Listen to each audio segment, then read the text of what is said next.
মাটি দেওয়ার দোয়া মনে করে আমরা চালিয়ে দেই। মাইয়িতকে দাফন করার সময় এ দোয়াটা পড়া মুস্তাহাব। মিনহা খলাকনাকুম দোয়াটি পড়া যাবে কি না?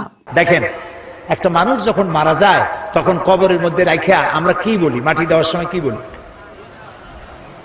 মাটি দেওয়ার সময় আমরা বলি মিনহা খলাকনাকুম ওয়া ফিহা নুঈদুকুম ওয়া মিনহা নুখরিজুকুম তারাতান উখরা। এই মাটি দিয়ে তোমাকে তৈরি করা হয়েছিল, এই মাটিতে আবার রেখে গেলাম, এখান থেকে পুনরুত্থিত করা হবে। কবরের মধ্যে রাখার সময় কি বললাম? বিসমিল্লাহি আলা মিল্লাতে রাসূলিল্লাহ। মিনহা খলাকনাকুম ওয়া ফিহা নুঈদুকুম ওয়া মিনহা নুখরিজুকুম তারাতান উখরা। এই মাটি দিয়ে তোমাকে তৈরি করা হয়েছিল, এই মাটিতে আবার রেখে গেলাম, এখান থেকে পুনরুত্থিত করা হবে। কবরের মধ্যে রাখার সময় কি বললাম? বিসমিল্লাহি আলা মিল্লাতে রাসূলিল্লাহ। ভাইজান প্রশ্ন করেছেন, মানুষ যখন মৃত্যুবরণ করে কবরে দিই তখন আমরা মিনহা খলাকনাকুম এই দোয়াটা পড়ি, এটা পড়ে বলা যাবে কি যাবে না? আসলে এই দোয়াটা যে আল্লাহর নবী পড়েছেন বা সাহাবীরা পড়েছেন, তাবেঈ পড়েছেন, কোনো প্রমাণ নেই। কোনো দুর্বল রেফারেন্স, দুই নম্বর কোনো দুর্বল রেফারেন্স নেই। যেটা মুসনাদে আহমদে বর্ণনা এসেছে, সেখানে আল্লাহর নবীর থেকে যে বর্ণনা পাওয়া যায় মৃত লাশকে রাখার জন্য বর্ণনা করা হয়েছে, মাটি দেওয়ার জন্য নয়। তারপরে হাদিসটা সহিহ নয়, তারপরে এটা সহিহ নয়। এখানে আলী ইবনে জাদ, আলী ইবনে জিয়াদ ইবনে জাদ একজন শিয়া আরবি, এই কারণে হাদিসটাকে জাল বলছেন। শেখ সোহেল আরনাউত একজন হানাফি মুহাক্কিক বিদ্বান, তিনিও বলছেন এই হাদিস সনদ সহিহ নয়, লাইসা বিসহিহ, এই হাদিস সহিহ নয়। তাই ভাই শেষ করতে দেন। তাই মৃত ব্যক্তিকে যখন মাটি দিচ্ছেন তখন এই দোয়াটা বলা যাবে বলে কিছু প্রমাণ নেই। আর এটা আসলে কোন, এটা দোয়াও নয়, এটা কোরআনের একটা আয়াত, সূরা তাহা আয়াত নম্বর 55। ওখানে আল্লাহ বলেন মিনহা খলাকনাকুম, আমি তোমাকে মাটি থেকে সৃষ্টি করেছি। কুম, আমি তোমাকে মাটি থেকে সৃষ্টি করেছি। তাহলে আপনি যখন মাটিটাকে নিয়েছেন তখন আপনি বলছেন আমি তোকে মাটি থেকে সৃষ্টি করেছি। ভাই আপনি কি মানুষটাকে মাটি থেকে সৃষ্টি করেছেন? আমরা সবাই ওটাই বলি।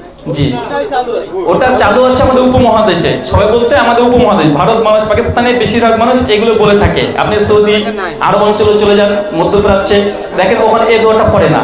বিসমিল্লাহ, এটাকে আমরা বলবো না। জি না, শুধু বিসমিল্লাহ বলে আপনাকে মাটি দিতে হবে। এই জি, শুকরিয়া। কবরে মাটি দেওয়ার সময় মিনহা খলাকনাকুম দোয়াটি পড়া যাবে কি না? কেউ কেউ বলছেন এ দোয়াটি পড়া নাকি হারাম ও শিরক। এ সম্পর্কে সঠিক ফতোয়া কি? দেখুন, মুসনাদে আহমদের 22,187 নম্বর হাদিস, মুস্তাদরাক হাকিমের 3433 নম্বর হাদিস এবং আসুনানুল কুবরালিল বাইহাকির 6973 নম্বর হাদিসে সাহাবী আবু উমামা বাহিলি রাদিয়াল্লাহু তাআলা আনহু থেকে বর্ণিত আছে, লাম্মা উদিয়াত উম্মু কুলসুমিন বিনতু রাসূলিল্লাহি সাল্লাল্লাহু আলাইহি ওয়াসাল্লাম ফিল কবর ক্বালা রাসূলুল্লাহি সাল্লাল্লাহু আলাইহি ওয়াসাল্লাম মিনহা খলাকনাকুম ওয়া ফিহা নুঈদুকুম ওয়া মিনহা নুখরিজুকুম তারাতান উখরা। রসুলুল্লাহ সাল্লাল্লাহু আলাইহি ওয়াসাল্লামের কন্যা উম্মে কুলসুম রাদিয়াল্লাহু আনহাকে যখন কবরে রাখা হয়েছিল তখন রসুলুল্লাহ সাল্লাল্লাহু আলাইহি ওয়াসাল্লাম এই দোয়াটা পড়েছিলেন, মিনহা খলাকনাকুম ওয়া ফিহা নুঈদুকুম ওয়া মিনহা নুখরিজুকুম তারাতান উখরা। অতএব মাইয়িতকে দাফন করার সময় এ দোয়াটা পড়া মুস্তাহাব, এটাই সঠিক কথা। হয়তো এখানে কেউ প্রশ্ন করতে পারেন যে আবু উমামা বাহিলি রাদিয়াল্লাহু তাআলা আনহু থেকে বর্ণিত এ হাদিসটার সনদ জয়ীফ।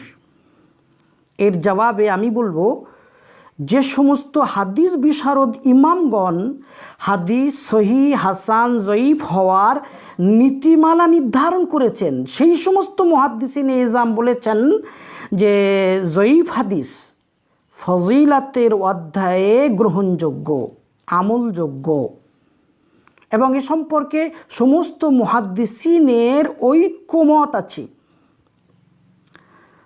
আর মাইয়িতকে দাফন করার সময় এই দোয়াটা পড়া একটা মুস্তাহাব আমল, ফজিলতের বিষয়। সুতরাং আবু উমামা বাহিলি রাদিয়াল্লাহু তাআলা আনহুর হাদিস এই ফজিলতের অধ্যায়ে অবশ্যই গ্রহণযোগ্য, এতে সন্দেহের অবকাশ নেই। আপনারা এই যে কিতাবটা দেখছেন, এটা ইমাম নাবাবী রাহিমাহুল্লাহ লেখা কিতাব। এর পুরো নাম আল আজকারুল মুনতাখাবা মিন কালামি সাইয়্যিদুল আবরার সাল্লাল্লাহু আলাইহি ওয়াসাল্লাম।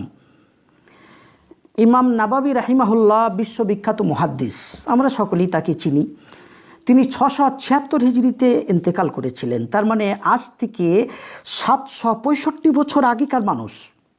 আর এই বইটা লিখেছেন 850 বছর আগে। আমার কাছে যে ছাপাটা আছে এটা 2003 সালে মিশরের কায়রো থেকে ছাপা কিতাব। এই কিতাবে 11 নম্বর পৃষ্ঠায় ইমাম নাবাবীর একটা পরিচিত আয়াত আমরা পড়েছি, যেটা বিশেষ করে বাংলাদেশ, ভারত আর পাকিস্তানে মাটি দেওয়ার দোয়া মনে করে আমরা চালিয়ে দেই। অথচ এটা মাটি দেওয়ার দোয়া না, মাটি দেওয়ার জন্য আলাদা দোয়া আছে, বিসমিল্লাহির রহমানির রহিম, এতটুকুই। আর কবরে রাখার সময় একটা দোয়া পড়া লাগে, বিসমিল্লাহি ওয়া আলা মিল্লাতি রাসূলিল্লাহ। কথা বুঝতেছেন? তাহলে এই যে আমরা পড়লাম মিনহা খলাকনাকুম, এটা কোন দোয়া?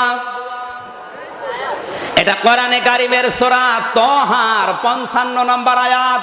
আজকে এই আয়াতের তাফসীর আমরা করব। জবান খুলে কোরআনের সোনালী আয়াত একবার পড়েন, আউযু বিল্লাহি মিনাশ শাইতানির রাজিম, বিসমিল্লাহির রহমানির রহিম, মিনহা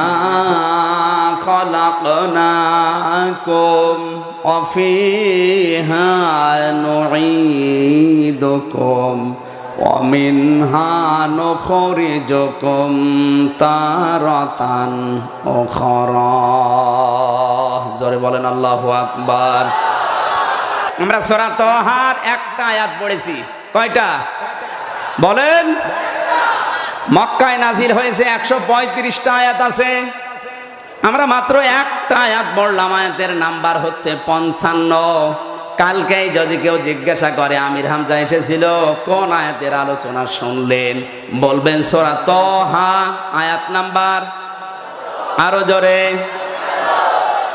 আপনি যেন এই আয়াতটা মনে রাখতে পারেন, মিনহা খলাকনাকুম, আল্লাহ পাক বলেন ওহা বা তথা হতে আমি তোমাদেরকে সৃষ্টি করেছি। ওহা মানে বলেন না কেন? না না, এখানে মাটির নাম সরাসরি আল্লাহ কিন্তু দেননি, তাহলে দরব শব্দটা দিতেন না। আল্লাহ মাটির আরবি জানে না, কথা বলছে না কেন?